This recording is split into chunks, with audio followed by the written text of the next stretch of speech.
What's up guys, Curtis here and welcome to a solid squad builder. Today we have a pretty tanky one that was very fun to use, very good as well, and yeah, just a really good team. Now it's quite an expensive one. I will tell you guys about some cheaper alternatives if you do want to get them, but anyway, let's just get straight stuck into it and we'll start off with the goalie, and that is Diego Lopez. Now I could have had any Spanish goalie that plays in the BBVA, I believe, maybe even any Spanish goalie full stop, I'm not completely sure, but I like Diego Lopez. I think he's good. I prefer him to Casillas, and yeah, I personally just really enjoy using him, and I think he's a great goalie. First centre back is PK. Again, I could have had any Spanish centre back, but for some reason I decided to go for PK. I don't know why I was over on the left. He usually was playing in the middle as well, but yeah, I like PK. He's a good centre back, very solid, quite tall, lack of pace, but at the same time, when you've got these two either side of him, it doesn't matter. And talking of those two, the first of those two is Sergio Ramos, the absolute tank. 117k he costs, 79 pace, which is mental, 84 dribbling, 88 heading, very good. Hoping to get my hands on a Team of the Year one very shortly. So other centre back is this guy, the upgraded Nicholas Unkalu. He's really cheap at just 2k in this formation, 79 pace, 82 defence and 77 heading. Another very solid centre back, and very important when you're playing three at the back to have two pacey ones on the either side. Left mid, we have the informed David Villa. Now, a lot of the time in-game, I would move him up to striker, sometimes for Gignac, sometimes for, well, rarely for Ibra. If not, I'd move him into Cam and try and get him a little bit more central because he's so good, he does need to be as close as possible. But he is very good. 4 goals in 7 games. He costs 178k, but 80 pace, 89 shot and 86 dribbling, as well as 5-star weak foot and 4-star skill moves. That's absolute tank stuff.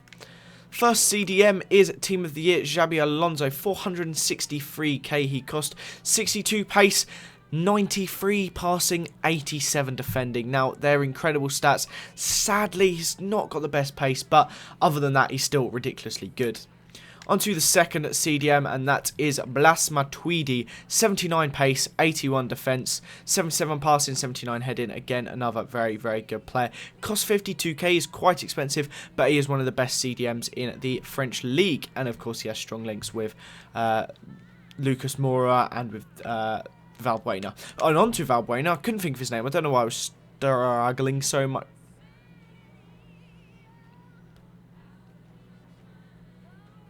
He is an absolute tank. 85 pace, 85 dribbling, 84 passing. I don't know what it is about him, but he just looks really good to me. Now, his crosses to Ibra's head were spot on, absolutely perfect. Some of his passes were brilliant. He was really good. I definitely would recommend him. 33k, not bad at all. Probably on the wing as well, he'll play even better like right wing because he'll be able to whip in those balls. Cam, we have Lucas Moura. Now, this guy wasn't scoring many goals, well, any goals, in fact, but his pace, his dribbling, and his passing is what matters to me. The fact he could link up the play between the more defensive-minded players with the incredible strikers, that is something very valuable to me, and he was very good at it.